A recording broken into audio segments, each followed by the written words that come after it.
Nene isiniwalat na may nangyari sa kanyang Kuya Migs, ano ito ating alamin.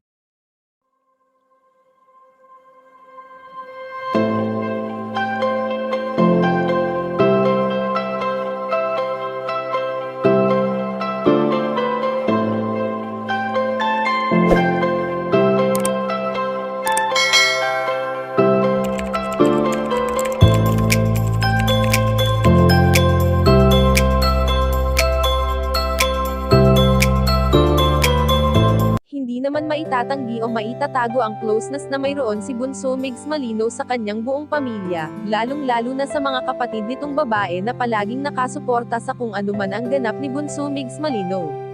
Sa lahat nga ng pagkakataon o okasyon ay palaging kasakasama ng binata ang nakakabatang kapatid nito na si Nene, maging sa pagta-travel nila international. Sa dami ng pagsubok na napagdaanan ni Bunso Migs Malino, ay heto siya at patuloy pa rin na lumalaban sa mga hamon ng buhay at sa pagpapatuloy niya sa kung ano ang naumpisahan nila ng kanyang pinakamamahal na katambal ay unti-unti nang naaabot ng binata ang tagumpay na noon ay pangarap lamang nila ng namayapang komedyante.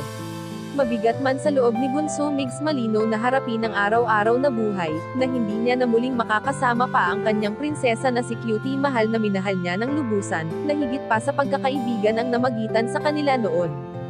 Samantala ayon naman sa aming impormasyon na nakalap na may isang pangyayari ang nangyari kay Bunso Migs Malino at ito ay isiniwalat ni Nene, na minsan sa pagtulog ng kanyang Kuya Migs ay nagulantang ito, dahil sa naging panaginip nito ay dinalaw siya ng kanyang dating katambal, kaya naman ang nagiging libangan na lang ng kuya niya ay ang mga naiwang halaman ng kanyang prinsesa.